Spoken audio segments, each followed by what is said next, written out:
I'm glad you appreciate that. I've had to mess about because I'm in the kids' room, as you may have. Well, you might not notice. You might just think I really like Iron Man and Superman.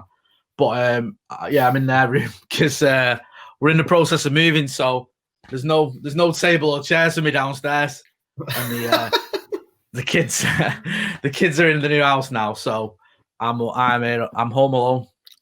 I like to think that you sat on a space hopper or something. I'm not, but there's just untold amounts of nonsense around my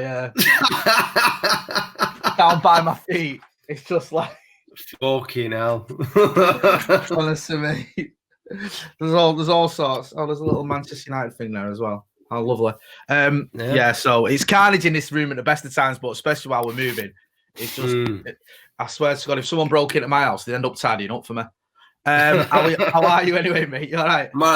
I'm trying this lighting stuff out myself. I thought I'd have a very try and get me good side. I know. Ghost story.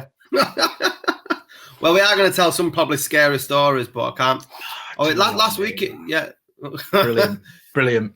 Yeah, last week there was some. Look, I seemed a bit too dark on one side. Anyway, I digress. Yeah, so I'm all right, mate. Had a decent week and not being busy with the kids and whatnot. But it's all been popping off all over the world. Join us for the first time. I am Scotty. That is Motty. We are here to talk about all things political that is happening across this globe.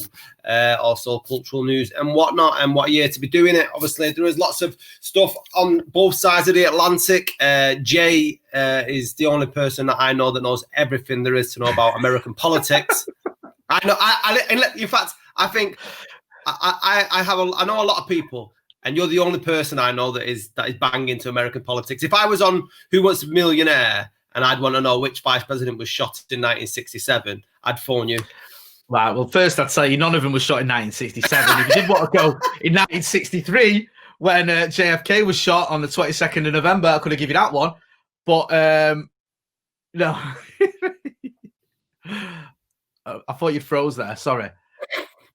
You froze there, Jay. Are you all right? I'm back in the room. Yeah, you're there now. Yeah. Just as you were getting into your big fucking spiel about I got to 1963. Yeah, sorry. I was just saying, no president was shot in 1967. JFK was shot in 1963 on the 22nd of November on Dealey Plaza, as you well know. Also, I think it was 1901 McKinley was shot. I don't know when Garfield was shot. I always forget. Lincoln, obviously, was shot at the theatre. I think that was 1860. Anyway, we digress. My point is... Can I ask a question? Go on. Right. Why is it that, there's been a series of American presidents getting shot? Was it just less security back in them days? Well, if you look at Lincoln, I think his bodyguard, he was shot at the theatre. And I think, I might be wrong about this, so anyone who's watching, you've got to correct me. Because when I talk about American politics, it's usually post-war, Second World War. That's what I did at uni for a little while, and that's more what I'm into. But I think with Lincoln, I think his bodyguard left his post to come and watch the show with him. So they were both in the royal box or whatever you want to call it together. I might be wrong on that. So I think that's why he was unprotected. And I hope he was sacked afterwards. John Wilkes Booth obviously shot him. McKinley, I know he was shot in Buffalo. I'm not sure the circumstances. I think he might be giving a speech. I know that Garfield, I think, was shot at the train station by someone, and I think he wasn't very well protected.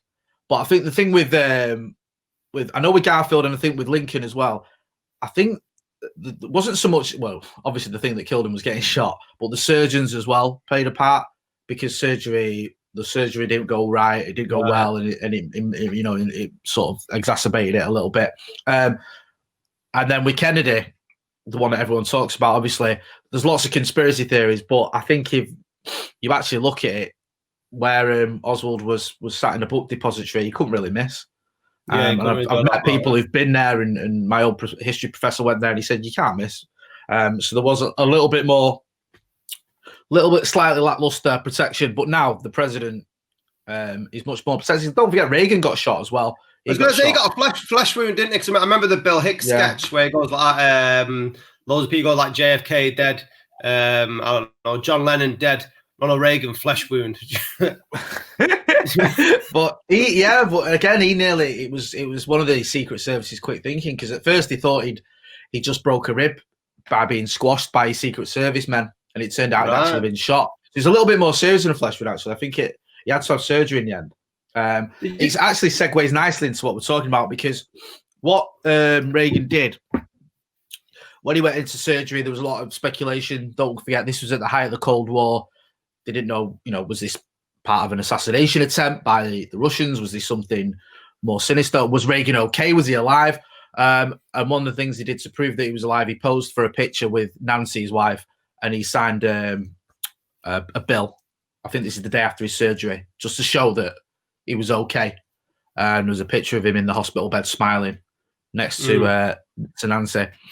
And because there's obviously been a lot of speculation about the current president of the United States, Donald Trump, and whether he's fit for office, not in his usual sense of because he's completely fucking chicken oriental, but in the sense that he's got COVID, and he went to hospital with it, didn't he? To Walter Reed Medical Center, or whatever you want to call it, and then was discharged. Then went on a car journey with loads of Secret Service people in the same car, whilst COVID positive, to go to see some of his supporters, and then eventually went back to the White House, where now he's at the time of recording, he's come out with his statement, or just after we're recording this, just before recording this, he came out with his statement about the fact that he's fine, and that in fact, let me bring up his tweet. Sorry, can you imagine the conversation with all the what they called the guys who were looking after him? What's the they're not FBI, are they? Whoever Secret Service. Secret Service. Can you imagine them all pulling straws? Who's getting in the fucking? Who's getting in the back with Donald? This is what I mean. So he tweeted, right? This is quite interesting, because he tweeted earlier on today, a total and complete sign off from the White House doctors yesterday. That means I can't get it, in brackets, immune, and can't give it. Very nice to know, exclamation marks. Now, Twitter have put a notice on this tweet saying this tweet violated the Twitter rules about spreading misleading and potentially harmful information related to COVID-19. However, Twitter has determined that it may be in the public's interest for the tweet to remain accessible. So Twitter aren't believing that,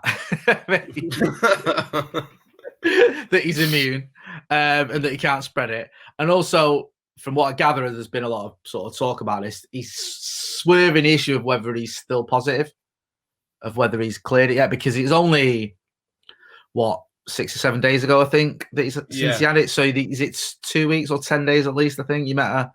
Well, we're supposed to stay in for 2 weeks, aren't we? I think 2 weeks. So yeah, and it's not different if you're not the president than if you are. You still got the same disease, and it doesn't matter what medical. I don't know, mate, because that the way that corona sort of shifts the landscape of how it acts. Maybe it acts differently around presidents and MPs and stuff. Like it only goes into pubs after 10 o'clock and stuff. It's got a very sort of bipolar behaviour as this sort of COVID thing. I wish it just have a strict guidelines about how it operates. I'm getting confused, Jay. I'm getting fucking confused. You're not alone. It is very confusing, and I know that we'll get to that the restrictions and the tier system that the government are bringing in as well, which just seems to have added to the confusion. The interesting thing about Trump is this: he's done an ad, a sort of campaign ad, where he's got Dr Fauci, who's in charge of the disease control and all that sort of stuff. He's one of the main doctors who's been obviously speaking out a lot about the disease, and he works as part of, I think, the task force, works for the White House in sort of tackling this disease and COVID. Very well respected, very popular. So he's featured in one of Trump's ads saying that I don't think we could have done much more, or he's sort of been used in this ad, and it's been taken out of context, so it looks like he's saying I don't think Trump could have done much more to fight the disease. So, but that's not what he was saying. It's taken out of context. And Dr. Fauci's actually he's given an interview about it, saying that saying just that that they did this without my permission, and my comments were taken out of context. In my 5 decades of public service, I have never publicly endorsed even, nor do I now endorse any political candidates. So he's sort of distancing himself, saying, listen, I didn't say that, and it's taken out of context, and Trump basically shouldn't be using me in his ads. And it's quite interesting because him and Trump haven't always seen eye to eye. Trump in the past has been a little bit critical of him. I think Trump gets a little jealous at times that Fauci's so popular. Trump's even said it, I don't get why Fauci's so popular and I'm not. And he's even retweeted tweets that have said fire Fauci in the past. But he hasn't fired him, thank God, because I think that would be a massive mistake and a costly mistake, not just for Trump, but for in general, because Fauci's very good at his job. But it's just fascinating that, again, you know, there's just more chaos around Trump. He's got Twitter sort of putting notices on his tweets. He's got Dr. Fauci saying, I didn't say that. He's making these claims that look like they're not true. We still don't know how serious his COVID is. Also looks like he's part of a super spreader event that they had at the White House where lots of people have got it from this super spreader event. And we're still, 3 weeks away from the US election? Yeah. So, I mean, you just have to wonder, dare we dream that he's going to lose? Well, I was thinking about this. I was reading because a lot of his own party, like I know Ted Cruz has been outspoken, and he sort of thinks that there's a chance that he could lose by a landslide following like everything with the COVID stuff and everything leading up to it. So when his own party is sort of looking at, you know, sort of distancing themselves from him, you do wonder. But I always have to try and bring it back to British politics. Now, you'd think because of the state that Trump's in mentally and physically in COVID and the shit that he's done, just a whole fucking caricature of Donald Trump, you'd expect that any person that's going up against him would have, you know, you're punching down in a way. You'd think and hope. But if you look at our British politics, we've probably had three of the worst Tory governments over the last, our prime ministers, and they've all beat Labour and they've all beat Labour MPs. And, you know, you sort of expect it. So you never actually really know. But I do, from what I'm reading, Biden just seems to be charging ahead now, doesn't he? Yeah, I think nationally he's around, is it 9 points ahead or something like that? I might be wrong. How trustworthy are these though, Jay? Well, we saw it with Clinton, didn't we? We saw this with Clinton.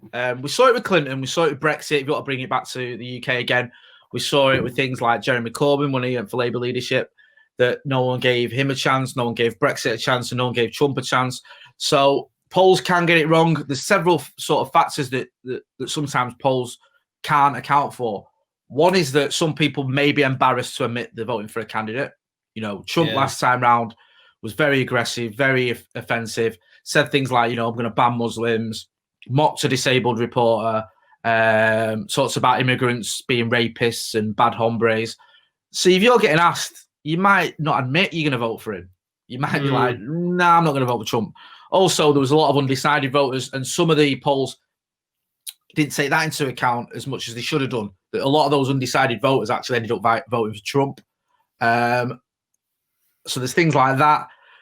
The only sort of caveat you could add on that one is, even though most pollsters had Clinton winning last time round, they didn't have her winning by the margin, or there wasn't that sort of, she wasn't as far ahead in the polls as Biden is now.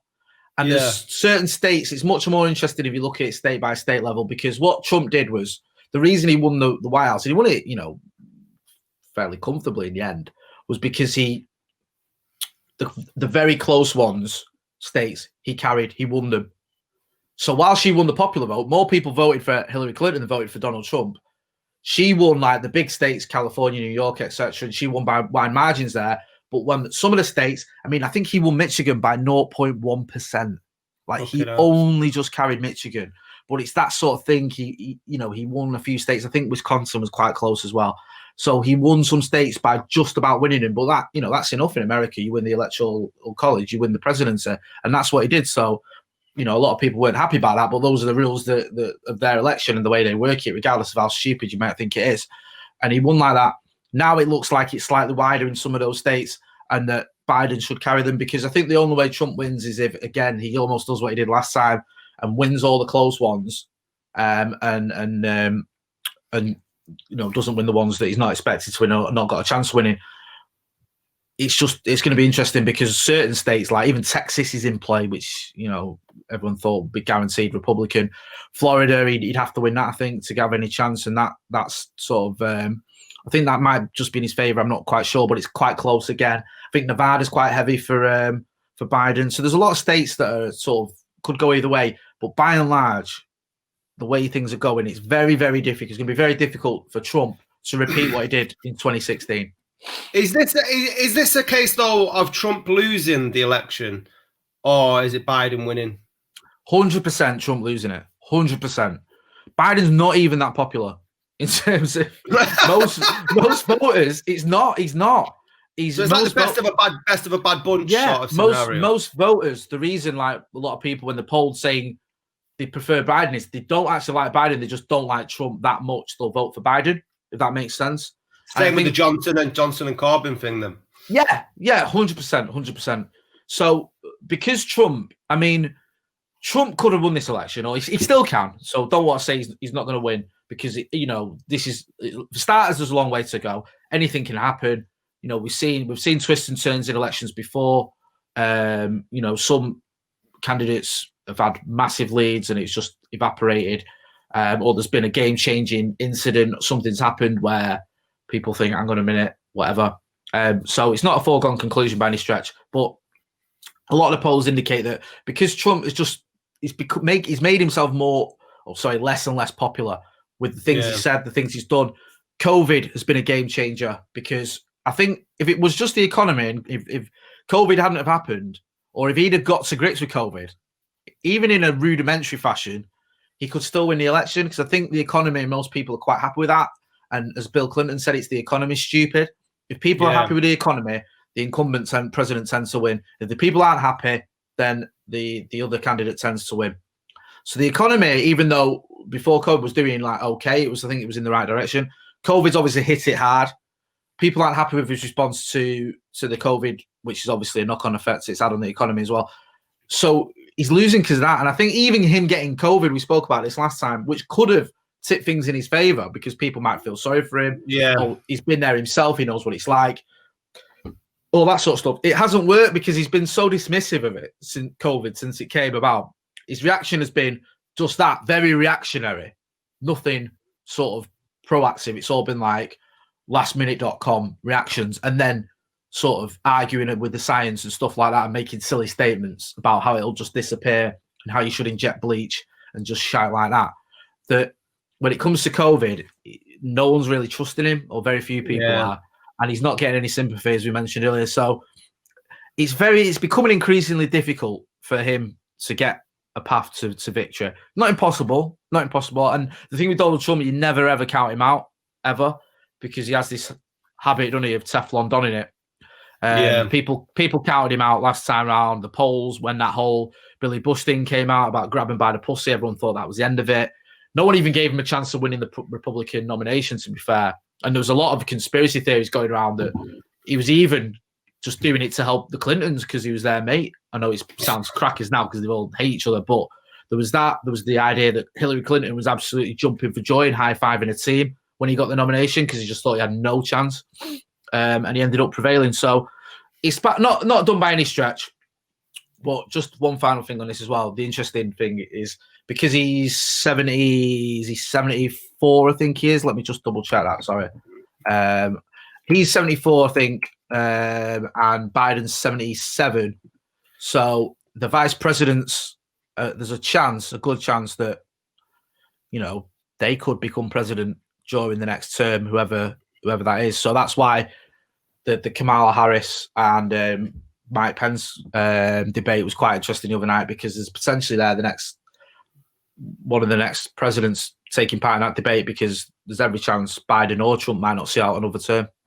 Yeah, I mean, she's come across really well, Kamala Harris. I didn't really know much about her before she got the job, but yeah, she's every interview I see in the debate, she's come across really well in that. Do you think that there should be like an age restriction? On driving, you can't drive if you're over the age of a certain thing. I don't think you should be able to lead a country at the age of fucking 77. Who'd want that job at 77? You know what I mean? I'm thinking fucking retirement home. Fuck getting the votes in Florida. Move to Florida. You just go, eat a load of oranges and live out your days. who wants to run a country at that age? But I think if Trump, what his PR people, I can imagine if a Dominic Cummings sort of was pulling the strings at the White House, I'd have come out of it more humble. Do you know what I mean? And offered more of a sort of human side of it rather than coming out like this fucking American hero. And then I love the way it was referred to as a drive-by COVID or something when he went out. I was like, you fucking, he's the lunatic that just keeps giving, you know, he's a fucking absolute oddball. But then over here, tomorrow there's going to be new guidelines, and these are tiers, aren't they? Tier 1, Tier 2, and Tier 3. And there's a lot of tiers here trying to work out what the fuck's going on, I tell you. And then today, Andy Burnham, not actually Andy Burnham didn't write the letter because I'm not too sure how much power Andy Burnham has as mayor of Manchester, and Greater Manchester, we can talk about that.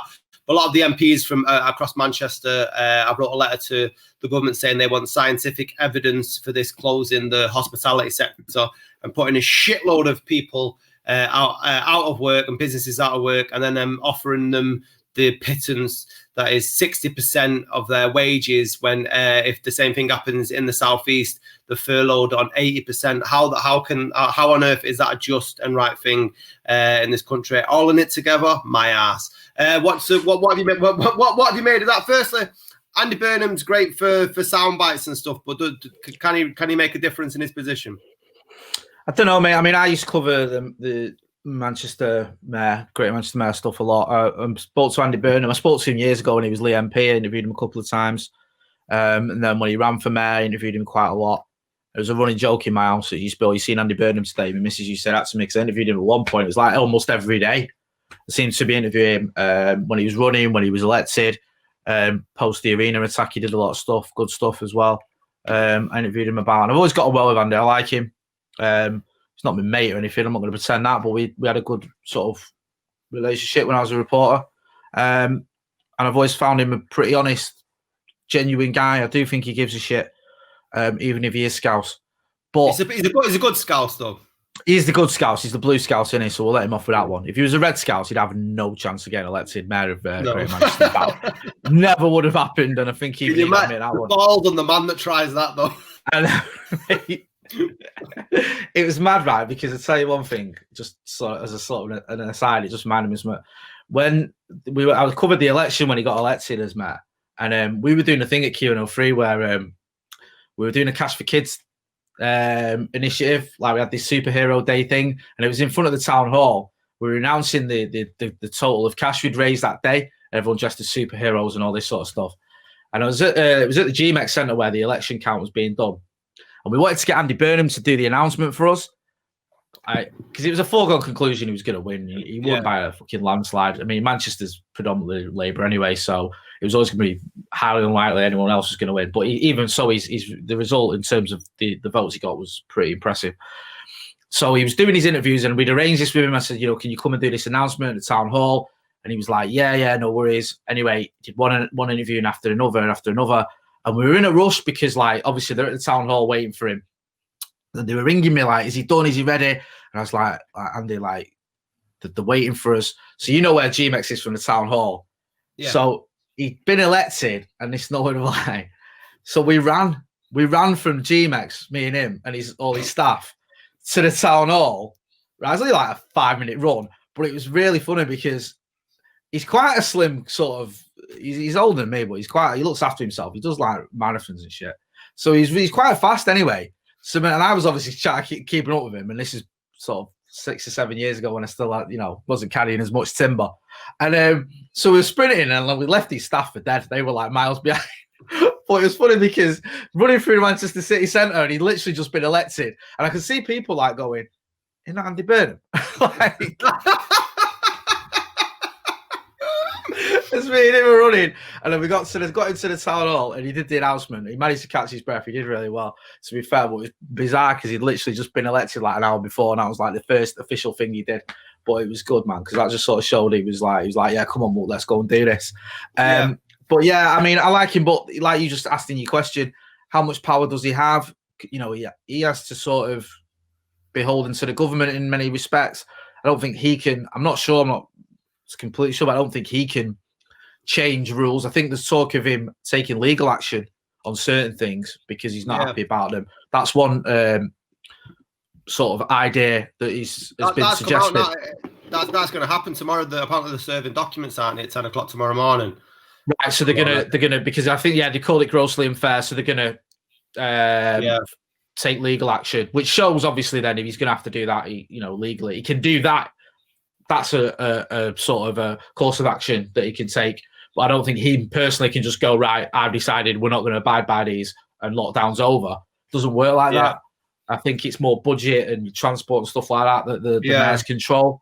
I think we've seen it with Sadiq Khan. He did certain things over the transport in London where he closed some of it and stuff like that. So I think Andy Burnham can do stuff like that. But, I mean, he's obviously unhappy. He's unhappy with the tier system and the fact that Manchester's could be put in this third tier. And as you mentioned, the real kicker is when you're paying people 60% of the wages rather than the 80% they'll be getting elsewhere. And 80% is hard enough, but 2/3 of your wages, asking people to survive on that, it seems just grossly unfair.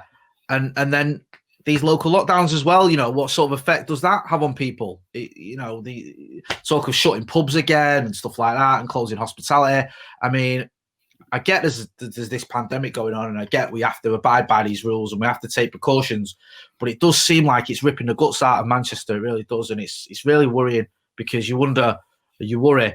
And I've always been someone who's been sort of quite supportive. I'm not a fucking Tory by any stretch of the imagination, but I've been quite supportive of things like lockdown. I get it. Do you know what I mean? Like, I understand that needs must, but it seems to me like we're being unfairly punished in the north, and the numbers don't even make much sense to me, and why we're getting treated differently. And I worry about what sort of Manchester's going to be left after all this. Yeah, I agree with you, and I think I don't know if it's Andy Burnham or Sacha Lord. I was just checking his tweet out there. So it's a judicial review. Is that right? Judicial review. Judicial review. Yeah. Good job you don't work with words.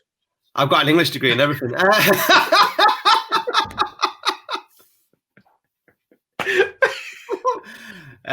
So one of them are getting taken. I think it was Sasha that said Manchester and the North seems to be getting treated like second-class citizens. And a lot of people have started making comparisons now with the Thatcher regime from the 80s and the way she sort of strangled the economy in Liverpool. And as you point out, like Liverpool and Manchester, big, massive Labour stronghold. So you got to wonder, is there anything in that as to why we're being treated in the way we are? And it's going to have such a devastating effect on the hospitality sector. But when you're giving people 60% of their wages, they need to understand that bar staff are earning close to fucking minimum wage anyway. Do you know what I mean? So if you're giving them 60% of that, that's close to being on benefits. Do you know what I mean? There really isn't that much difference. I just can't understand any logic behind it, apart from treating the Northerners like second class citizens, and it's absolutely abhorrent. But I mean, again, it's just a trait. It's just another thing that's another string to the bow that they've done this year as the Tory government. I want to talk about how have you seen the other court case that they're being brought to? I think who's the head of the Green Party? What's her name? Is it Caroline Flint? Not Caroline Flint. Oh God, sorry, forgive me. One sec. You get the name and I'll talk about it. So basically, so they're asking to have transparency on the missing £3 billion that has been spent on medical equipment by the Tory government. And they've got 21 days to show papers of where this money's gone, because it's just today I've been reading that I spoke about this previously about digital marketing companies getting £8 million contracts that have never had anything to do with PPE. Today I read one, this pest control company, like deals with like mites and stuff. They were given an £82 million PPE contract and with no experience of medical equipment. And it's just, I think they refer to it as cronyism, don't they? When they start handing contracts and stuff to the mates, and that's supposedly against the law. So in 21 days, if they don't come through with where this money's gone, and we're looking at people in the arts and hospitality sector, but they fucking seem to have this magical money tree that can be shaken when they want to give £3 billion off without actually having seen where the money's been spent. A, what's going to be done about it? B, what the fuck are the people going to do about it? And C, I'd love to know, you Tory voters that were Labour voters, is this what you wanted? Are you happy with what you voted in? Well, no, you make some great points. Sorry, it's not Karen Flynn. It's Caroline Lucas, who's the MP for the Green Party. Lucas. Yeah, sorry. And the leaders, I think, are Sean Berry and hang on a minute. There's Jonathan Bartley, the joint leaders. But yeah, I got mixed up. Caroline Flynn, I think, is the MP for Labour, I think. But no, I mean, no, you're right. And some of these things that you mentioned there, like these contracts have been handed out and things like that. It's just unbelievable. It's just the flagrant just disregard for just accountability almost. Just like, I don't care. We're just gonna do this. We're gonna give these contracts to companies that didn't exist like a few months ago, and we're giving them out hundreds of millions of pounds worth of tenures. It's absolutely disgraceful, and it's amazing. And you're right, they do need to be held to account. The press needs to be on it, and the inquiries need to take place when the dust settles on this. And I think it was going back to earlier. I think it was Andy Burnham who was talking about. There was a lot of Labour voters who did go to Tories. You're right. They did. A lot of them did over Brexit. A lot of Labour voters, a lot of the core Labour towns wanted to leave. That's not something I agree with, but it's the way it was. I saw a lot of working class towns who felt that leave or Brexit was the answer to some of their problems. Wrongly, because the EU were having such a massive impact on their lives. Yeah. I mean, it is turkeys voting for Christmas, isn't it? A lot of this, it's just absolutely ridiculous. This is what you got, but this is what you got now. That's what I mean. I want people to. I got a load of shit last week when I started calling people flag shaggers. Someone got in touch with me and asked me for the definition of a flag shagger, and started calling me a cultural Marxist and a neoliberal. I mean, I've been called a hell of a lot worse. Neoliberal in the spectrum of what I've been called in my years on Earth is it hurts me that much. Neoliberal sounds like a compliment. That sounds like you're aggressively fair. Oh, and what a bastard I am! But he's violently unbiased. Yeah. Okay.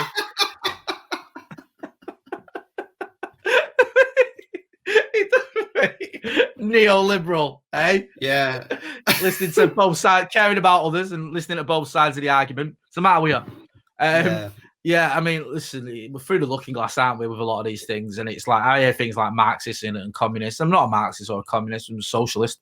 And I do believe in a fairer society. And if that makes me any sort of neoliberal or whatever, because I think me and you are both on the same page with 99% of things, then so be it. But there's no denying where we're at in life as a country, as a nation, as a society. And COVID has wreaked havoc, and you can have an argument about COVID and what's the response and what's going on there and that sort of stuff, and whether Labour would have done a better job, and are Labour doing an adequate job in holding the government to account? Is Keir Starmer doing an adequate job in holding the government to account? Has his message been clear? I don't think it has, personally. But even all that aside, and that is a massive thing to put to one side, but even that aside, the course of action that this Tory government have taken us down or through or on or whatever you want to call it with Brexit, the promises they made, the lies they've told, the flip-flopping they've done, we're never going to have a no deal, then no deal looks, like it's going to happen. No deal won't even be on the table, then all of a sudden it is. Theresa May's deal's a disaster, and then all of a sudden we're going back and we're trying to almost regurgitate that same deal. I mean, it's a disgrace. It is.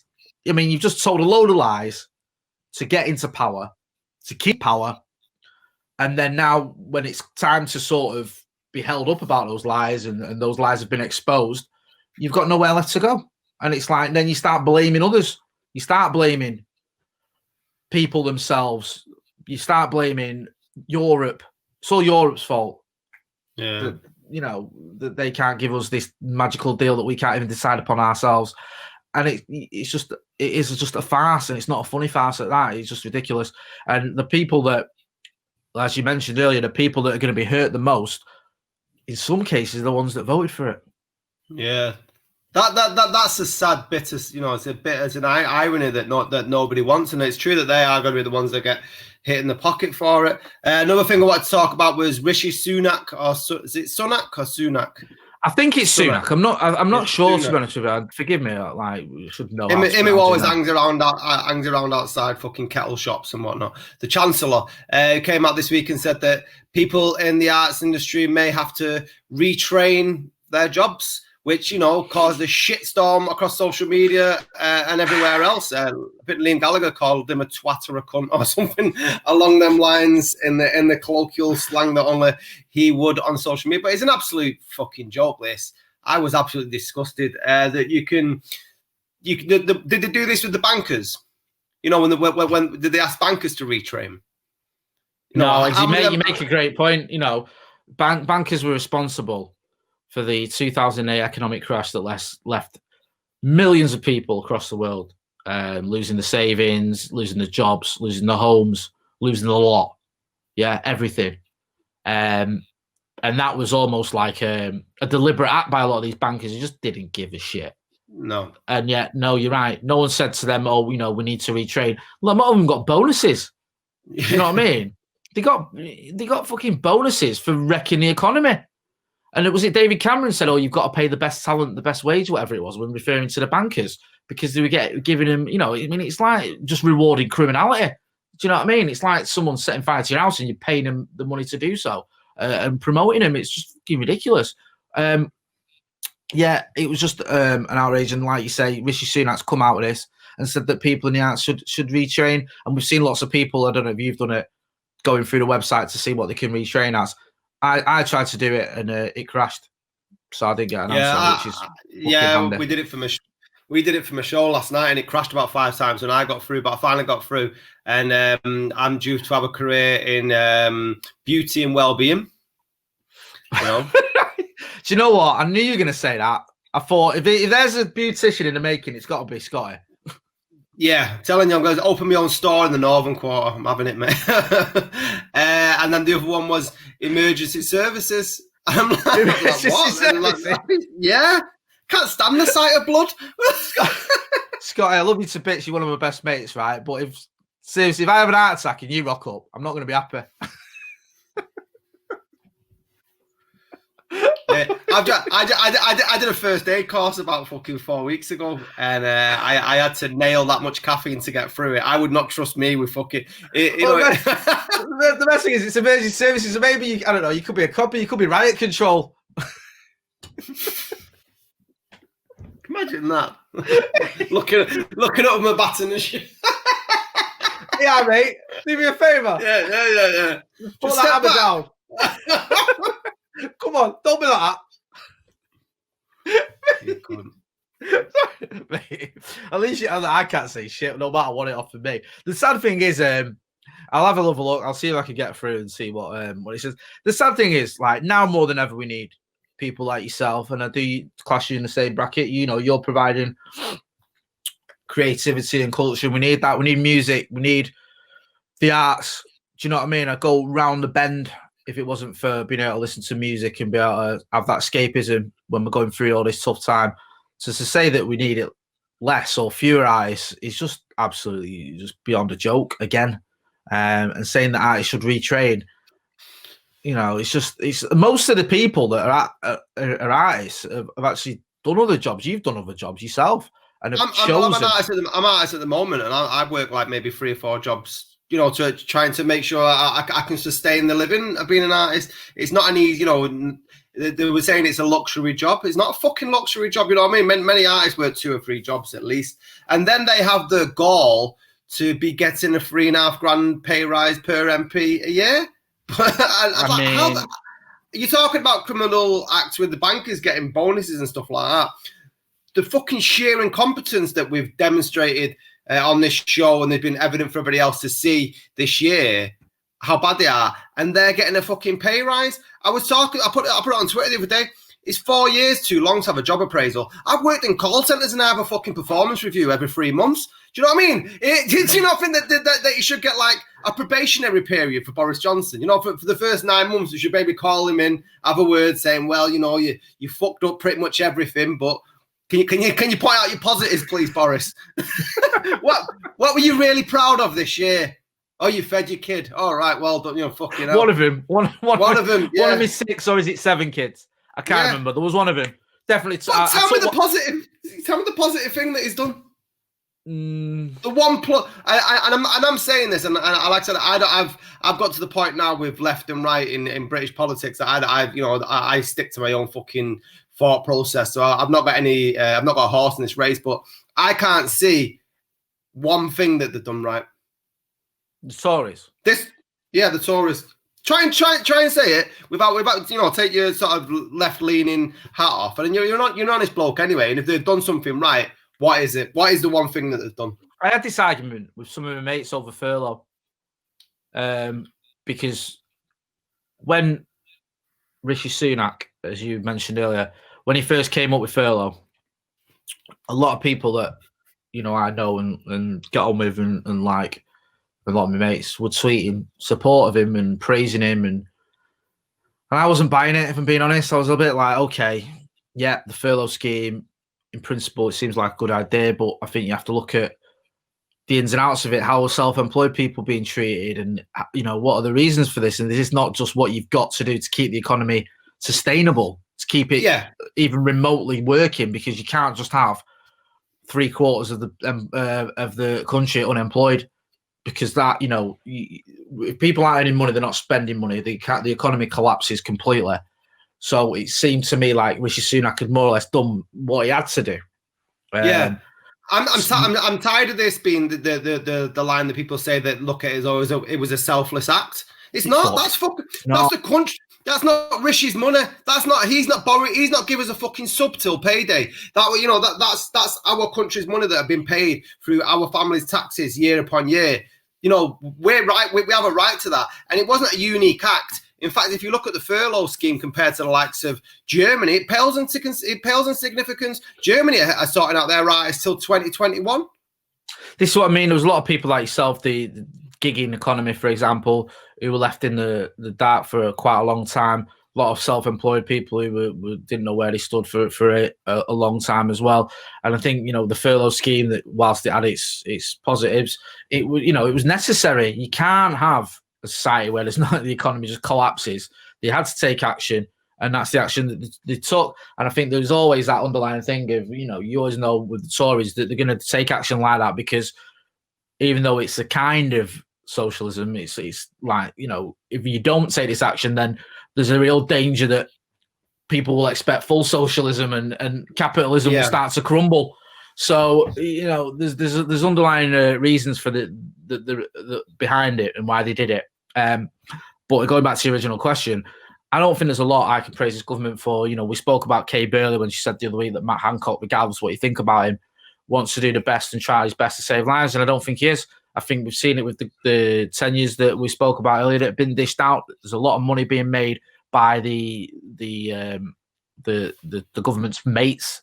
There's been just flagrant incompetence when it comes to PPE, when it comes to the communication of the policies, when it comes to the rules, when it comes to lockdown.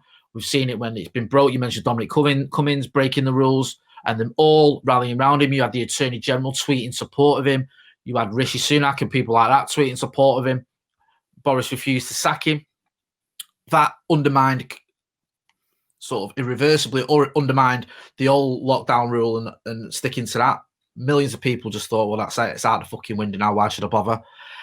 So almost every step of the way, there's been just gross, massive errors of judgment, errors of implementing policy, errors of communication, just on everything. It's cost lives, it's cost just every families, it's cost mental health, it's cost a lot, mate. I don't think there is much you can praise this government for. I think. And now we're supposed to trust. Now we're supposed to trust them as we're heading into a second wave, because I can't remember what's the chief medical guy at is it Cham?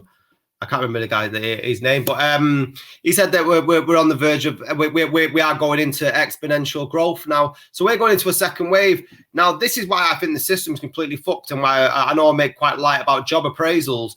But after you fucked one wave up, you know what I mean? You should let somebody else get on the fucking surfboard, because you're obviously going to fucking crash the second one. It's an absolute farce. This sort of softly approach, because they want to keep the economy ticking over and they don't want to give any more money out. for furlough. So they're trying these local lockdowns, numbers rise. They were trying this 10 p.m. curfew thing, numbers have risen. Numbers are still rising. They're hoping to shut pubs and that tomorrow. And like Andy Burnham and the MPs across the north have said, there's no scientific evidence that this will make any difference. And I don't think it will. And in 2 weeks, I don't think the numbers are even going to more coming down. So why do you not get? And I don't think he's got the balls to put the country in another lockdown that it needs for 2 weeks. And I think that's inevitably where we're going to go.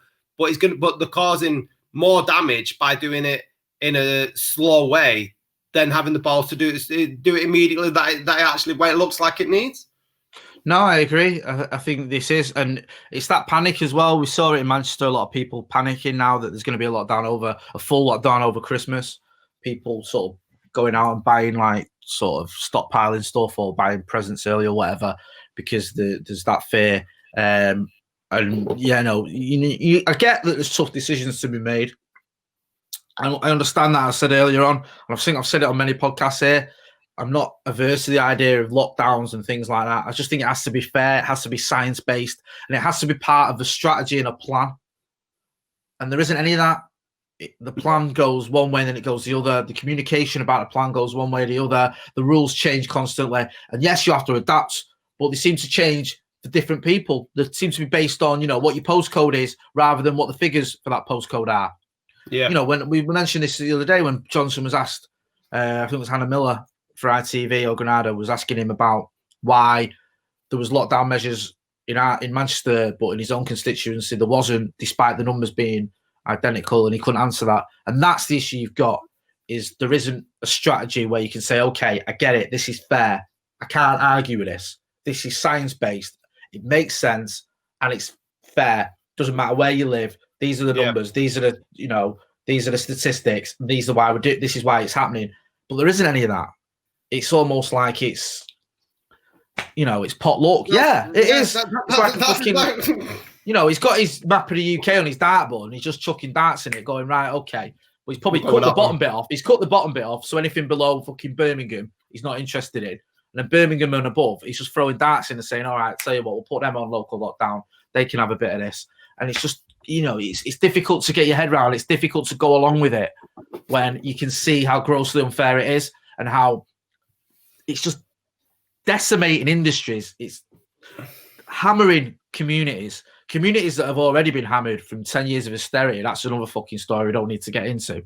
And then now you're just going to say you're going to rip the sort of the lifeblood out of these communities. You're going to hammer the entertainment industry, the hospitality industry. You're going to force artists to go and, try and stack shelves in supermarkets. And I'm not belittling people that stack shelves by any stretch. I've done that myself. But, you're pushing people from one career that they've, like you said yourself, isn't a money spinning career. It's a career you've gone down because, it's something you love and you want to do. And now you're saying, right, well, forget all that. Go and do something completely different because that's over for you. Why? It doesn't need to be. This is just like austerity. It's not based on the economy or on the science. It's based on an ideology, a warped ideology. Yeah. That's all it is. And it's difficult not to be, sorry, I'll just finish on this. It's difficult not to be skeptical of the motives behind it when you think that, is this a policy by the government to try and silence some of the artists, by and large, that are left-wing? Because most artists tend to be liberal. They tend to be more left-leaning. Is that behind it? Is this a policy to punish, like you say, the Labour cities? And forgive me for being a bit conspiracy theory, but you can imagine it is. You can imagine there is that sinister sort of thinking of like, you know what? These lot aren't for us, so we won't be there. Yeah, and that's it. It's not that they're having to do anything to sort of manipulate the situation. They're just basically cutting off ties, aren't they? And just leaving us like an island to solve for ourselves. So for me, if that's the case, then I want 100% devolution for Manchester or Greater Manchester, or doing north-south. How does it work in the States, Jake, with the how much do the governors and the MP and the senators of states have control over the money that comes into their area? Because I would fucking love nothing more than Greater Manchester to take all the income that it has in this city and then just say, put two fingers up to them cunts down at Canary Wharf and just keep all the money in the region and not give anything down there, and then we can control ourselves. If they want to cut us off and give us 60% furlough, then let us run our own run our own shit. No, you're right. I think in America, the governors have a lot more control than, say, the metro mayors do over here. We saw it with Trump, didn't we, during the pandemic, when he was in a press conference and he said, I'll make the governors do certain things. I have the power. And one of the reporters had to point out that that's not the case. You know, she said, who told you that? Yeah. Like she's talking to a fucking child. Who told you that? That's wrong, Mr. President. Presidency for dummies. Yeah. Yeah. And then he had to sort of reverse what he'd said the next day by acting like he hadn't said it or that he didn't mean that or whatever, because he can't enforce certain things. I mean, yes, he can. You know, he's got federal control, but by and large, the governors sort of control their state, and then you have the state legislator, which sort of oversees things at a local level, but have a lot more control and a lot more power than they do over here. And I think that is one of the problems you've had with these metro mayors when they've come in is, yes, they control certain things, but they're not. It's not a free reign. It's not like everything in Greater Manchester is overseen and decided by Andy Burnham and local councils or whatever. The Prime Minister still has a lot of say. And I think there is an argument to be made that we should have more devolution. I get where you're coming from. You know, certain things like transport, I think, and health under a certain budget, I think Andy Burnham can control, but others he can't. So is that the answer? Are we at a point now where you say, right, well, yeah, okay, we're part of the UK, but Manchester has its own issues, its own needs, its own sort of problems that other parts of the UK don't, and we need to be able to control that, and we need to be able to adapt and make decisions based upon that. I think it wouldn't be a bad idea, to be honest with you, and that's not just because it's a Conservative government who's in power nationally. I just think that, Manchester, you can't just have one rule for the whole of the UK. I think times are moving on a little bit. And I think that, if you look at the way we are as a city, it's obviously a massive city with massive different areas and different towns and different sort of... the amount of investment that's going...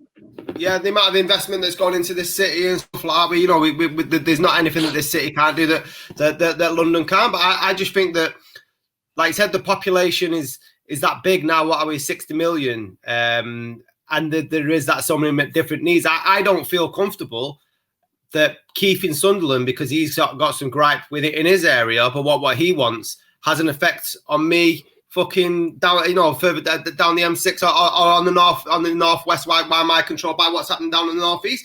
I don't agree with Keith. And this is my fucking problem with democracy. I'm not too sure how well it works. I know it might be. I know it might not be all we've got, but when you're the minority in a group of idiots amongst idiots, do you know what I mean? And the majority are idiots, and they're getting the voting power. How is that fair? I'm not happy about this. What can we do? Well, we can start a revolution, my friend. As well as start a revolution from my bed, as one of our former great band once said. You know what I mean though. I was reading today about earlier this week. It was they did like some Brexit fucking poll in the Guardian, and they were saying that the large majority of British voters don't want free EU travel, or don't want people of the EU to have free travel into Britain. I was like, my chief goal is to be able to move abroad. Now that's been taken away from me because of some other people. Now I'm not happy about that, and there's a lot of other stuff. So I'd rather we can devolve. Is that the right word? Yeah, I mean, the thing is, and this is the problem you got with democracy is sometimes you get the result you don't want. I'm getting a lot of them though. I know, mate, and I'm with you. Like my voting record, I've been on the losing side, I think, every year for the past 20 years or something stupid. I've not been a United fan nowadays. Never mind. I know, mate. It is. It's true. I voted Remain. We left.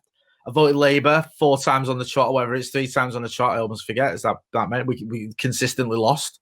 I mean, when's the last time we won? Was it 2005? I think. So it's difficult to take. But the flip side is, had we voted for Remain, I'd expect that to have been enforced.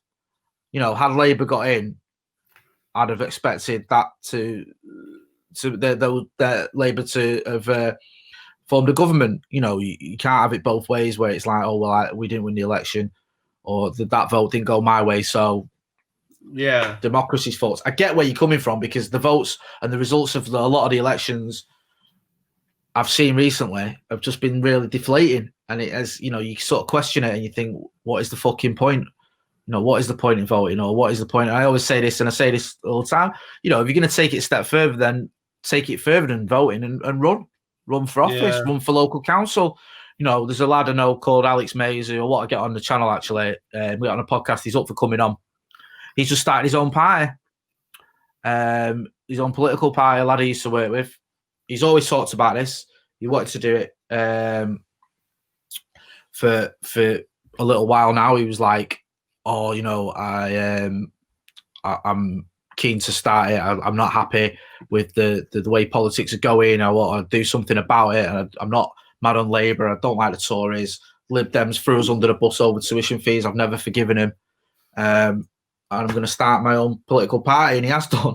I'm not saying get him on, man. Oh yeah, we'll get him on next. We'll get him on next week, man. We'll make it. We'll get a date which suits us, the three of us, and we'll get him on, because you'll like. He's top lad, fascinating guy who's just like me and you, mate. He's not you know, he's not a political scientist or anything like that. But he did something about it, so he started his own party, and that's he can talk to us about that. But you know, I always mention Sean Anstey from Partington, where I grew up. Partington, very deprived area, very left wing. You know, you can call it left wing. There was a lot of apathy towards voting, but the people that did vote always voted Labour. The Tories didn't even put anyone up for election round there. And Sean Anstey, he was a Tory. He grew up in Partington, and he felt that the Conservatives were the answer, and he became the youngest council leader in Britain at one point. Now, I'm not a Tory and I don't agree with him, but I respect that. I respect the fact that that's what he did, and that he, you know, at the age of 21, openly gay as well in the Conservative Party. Never an easy an easy option, but that's, you know, an easy thing to do. But he did that, and was you know, you could argue a progressive voice in that party. And I've not spoke to. I used to interview him a few times. I don't know what he's doing now, but I know he ran against Andy Burnham for the election. But my point is, though, you know, if you see something you're not happy about, you can do something about it. You can grow up in Partington and decide to be a Tory and become the youngest council leader in the country. You can start your own party. You can, you know, you can run for office. People do it. Angela Rayner, you know, who's you know, deputy Labour leader. It's Ashton. She's from. Yeah, you know, she left school at 16 with 2 kids or something. Forgive me, I'm getting that slightly wrong, but I really like her, actually. I like her. Yeah, you know, I've always felt I've interviewed her once, and she came across as one of the most down to earth politicians I've ever met in my life. She's funny, witty, just down to earth. Really, really, I think she'd be a fantastic Labour leader if she ever gets the opportunity. So yeah, you know, you can make a change. You can do things, and if voting isn't enough, then run. That's what I always say. Anyway, I just think that it's a shame, because I think a lot of the people that could make a real difference probably won't try and make that difference because they're so disheartened with what's going on. Yeah, it's the apathy that it causes. It does, mate. It does. You know, you see it and you think, what the fuck is the point? Yeah. You know, why bother voting, let alone running for office? But I think if more people like yourself did, I think we could actually get some real change going on. And I've said this a few times, you know, when I was a reporter, and I don't want to keep going back to that, but it's where most of my experience with politics comes from in this country. Because it was a local level, the sort of the people that I used to get inspired by were the housewives with 3 kids who got fed up of seeing their area looking like a shithole and decided to do something about it. You know, there was one woman I interviewed, her called Adele from Partington, actually. She started small with just a local park, cleaning it up, encouraging others to do that, and then now she's a councillor. She ran for office and is now a Labour councillor. That they're the stories that made me sort of fall in love with the Labour Party. The sort of people like your the Dennis Skinners. Do you know what I mean? But they're a dying breed. You know, I mean, you're talking about Angela Rayner now, but I don't warm to Keir Starmer, who looks like he just walked out of fucking Sun Hill. I don't find him. I don't find him. Charming in the slightest. I don't get what his policy is. He's, he seems very well to do. He's come from the Crown Prosecution Service. I mean, like Biden might beat Trump, I think Starmer might beat Boris because of Boris's own, calamitous way of dealing with the pandemic, more so than Keir Starmer doing anything fantastic. But we shall see how that progresses. Are we going to bother talking about the football? No.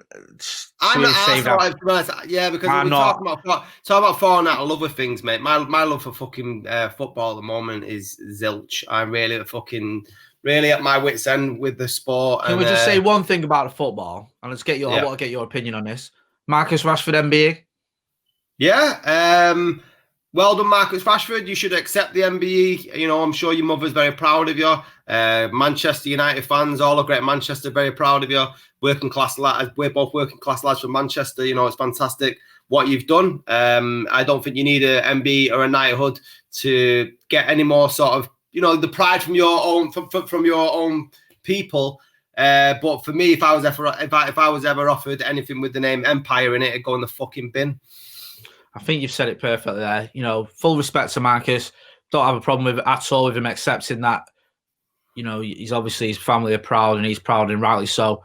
But yeah, I'm with you on that one. MBE is not for me. But Marcus, if anyone deserves recognition, it's Marcus Rashford. And if you don't think Marcus Rashford deserves recognition, then you can fuck off, basically. Because I'm not even entertaining that argument. The guy's an absolute legend on and off the pitch. Unsubscribe if you don't fucking like that. But if you do like that and you do like listening to Scotty and Motty, make sure you subscribe, share, get your dog having an account, get sharing on Twitter, social media. Tell your mum, get her a YouTube account. We want more numbers. We're going to be doing a live for the presidential election. We're going to have chicken wings, non-alcoholic beers, and we're going to be up till from 3 in the morning. Is that right? I think we'll do. I don't know, man. We'll start at 2 a.m. and see how we get on, and see if we can keep going. But we'll see. And we'll then decide. And then I might do one about 3 o'clock after I've done the school run, looking like a fucking Dawn of the Dead. Anyway, I've been Scotty. That's Motty.